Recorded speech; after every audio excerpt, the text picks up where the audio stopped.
Chapter 12. Alice's evidence. Here, cried Alice, quite forgetting in the flurry of the moment how large she had grown in the last few minutes, and she jumped up in such a hurry that she tipped over the jury box with the edge of her skirt, upsetting all the jurymen onto the heads of the crowd below, and there they lay sprawling about, reminding her very much of a globe of goldfish she had accidentally upset the week before. I beg your pardon, she exclaimed in a tone of great dismay, and began picking them up again as quickly as she could, for the accident of the goldfish kept running in her head, and she had a vague sort of idea that they must be collected at once and put back into the jury box, or they would die. The trial cannot proceed, said the king in a very grave voice, until all the jurymen are back in their proper places. All, he repeated with great emphasis, looking hard at Alice as he said so. Alice looked at the jury box, and saw that, in her haste, she had put the lizard in head downwards, and the poor little thing was waving its tail about in a melancholy way, being quite unable to move. She soon got it out again, and put it right. Not that it signifies much, she said to herself. I should think it would be quite as much use in the trial one way up as the other. As soon as the jury had a little recovered from the shock of being upset, and their slates and pencils had been found and handed back to them, they set to work very diligently to write out a history of the accident, all except the lizard, who seemed too much overcome to do anything but sit with its mouth open, gazing up into the roof of the court. What do you know about this business? The king said to Alice. Nothing, said Alice. Nothing whatever, persisted the king. Nothing whatever, said Alice. That's very important, the king said, turning to the jury. They were just beginning to write this down on their slates, when the White Rabbit interrupted. Unimportant, your majesty means, of course, he said in a very respectful tone, but frowning and making faces at him as he spoke. Unimportant, of course, I meant, the king hastily said, and went on to himself in an undertone. Important, unimportant, unimportant, important, as if he were trying which word sounded best. Some of the jury wrote it down important, and some unimportant. Alice could see this, as she was near enough to look over their slates, but it doesn't matter a bit, she thought to herself. At this moment the king, who had been for some time busily writing in his notebook, cackled out silence and read out from his book. Rule 42: all persons more than a mile high to leave the court. Everybody looked at Alice. I'm not a mile high, said Alice. You are, said the king. Nearly 2 miles high, added the queen. Well, I shan't go, at any rate, said Alice. Besides, that's not a regular rule. You invented it just now. It's the oldest rule in the book, said the king. Then it ought to be number 1, said Alice. The king turned pale, and shut his notebook hastily. Consider your verdict, he said to the jury, in a low, trembling voice. There's more evidence to come yet. Please your majesty, said the White Rabbit, jumping up in a great hurry. This paper has just been picked up. What's in it? said the queen. I haven't opened it yet, said the White Rabbit, but it seems to be a letter, written by the prisoner to somebody. It must have been that, said the king, unless it was written to nobody, which isn't usual, you know. Who is it directed to? said one of the jurymen. It isn't directed at all, said the White Rabbit. In fact, there's nothing written on the outside. He unfolded the paper as he spoke, and added, it isn't a letter. After all, it's a set of verses. Are they in the prisoner's handwriting? asked another of the jurymen. No, they're not, said the White Rabbit, and that's the queerest thing about it. The jury all looked puzzled. He must have imitated somebody else's hand, said the king. The jury all brightened up again.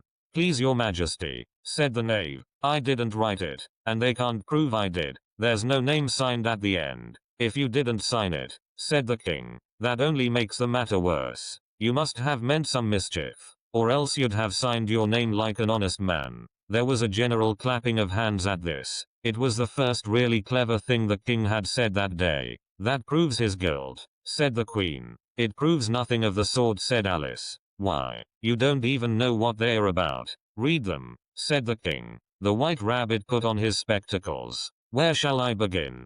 Please your majesty, he asked. Begin at the beginning, the king said gravely, and go on till you come to the end, then stop. These were the verses the White Rabbit read. They told me you had been to her, and mentioned me to him. She gave me a good character, but said I could not swim. He sent them word I had not gone. We know it to be true. If she should push the matter on, what would become of you? I gave her 1. They gave him 2. You gave us 3 or more. They all returned from him to you, though they were mine before. If I or she should chance to be involved in this affair, he trusts to you to set them free, exactly as we were. My notion was that you had been before she had this fit, an obstacle that came between him and ourselves, and it. Don't let him know she liked them best, for this must ever be a secret, kept from all the rest, between yourself and me. That's the most important piece of evidence we've heard yet, said the king, rubbing his hands. So now let the jury, if any one of them can explain it, said Alice. She had grown so large in the last few minutes that she wasn't a bit afraid of interrupting him.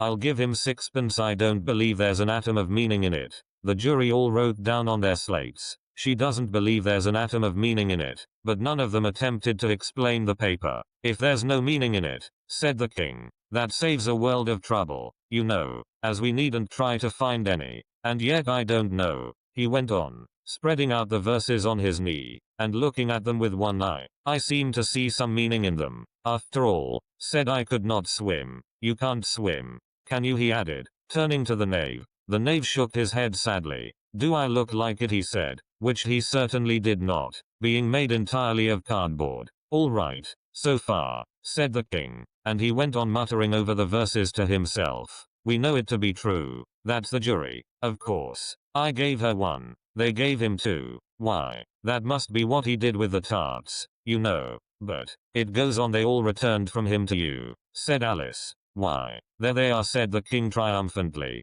pointing to the tarts on the table. Nothing can be clearer than that. Then again, before she had this fit, you never had fits, my dear, I think he said to the queen. Never, said the queen furiously, throwing an inkstand at the lizard as she spoke.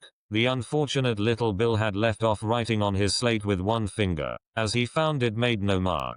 But he now hastily began again, using the ink that was trickling down his face, as long as it lasted. Then the words don't fit you, said the king, looking round the court with a smile. There was a dead silence. It's a pun, the king added in an offended tone, and everybody laughed. Let the jury consider their verdict, the king said, for about the 20th time that day. No, no, said the queen. Sentence first, verdict afterwards. Stuff and nonsense, said Alice loudly. The idea of having the sentence first. Hold your tongue, said the queen, turning purple. I won't, said Alice. Off with her head, the queen shouted at the top of her voice. Nobody moved. Who cares for you, said Alice. She had grown to her full size by this time. You're nothing but a pack of cards. At this the whole pack rose up into the air, and came flying down upon her. She gave a little scream, half of fright and half of anger, and tried to beat them off, and found herself lying on the bank,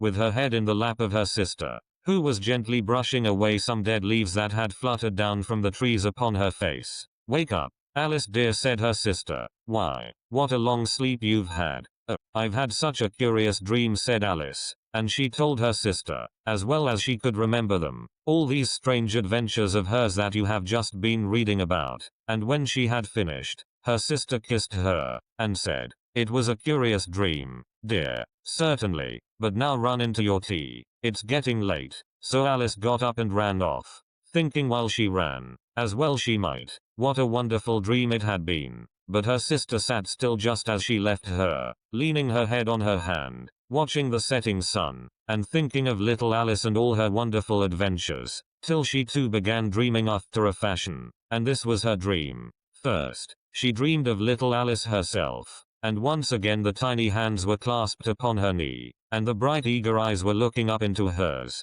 She could hear the very tones of her voice, and see that queer little toss of her head to keep back the wandering hair that would always get into her eyes. And still as she listened, or seemed to listen, the whole place around her became alive with the strange creatures of her little sister's dream. The long grass rustled at her feet as the white rabbit hurried by. The frightened mouse splashed his way through the neighboring pool. She could hear the rattle of the teacups as the March Hare and his friend shared their never-ending meal, and the shrill voice of the queen ordering off her unfortunate guests to execution. Once more the pig baby was sneezing on the duchess's knee, while plates and dishes crashed around it. Once more the shriek of the griffin, the squeaking of the lizard's slate pencil, and the choking of the suppressed guinea pigs, filled the air, mixed up with the distant sobs of the miserable Mock Turtle. So she sat on, with closed eyes, and half believed herself in Wonderland, though she knew she had but to open them again, and all would change to dull reality. The grass would be only rustling in the wind,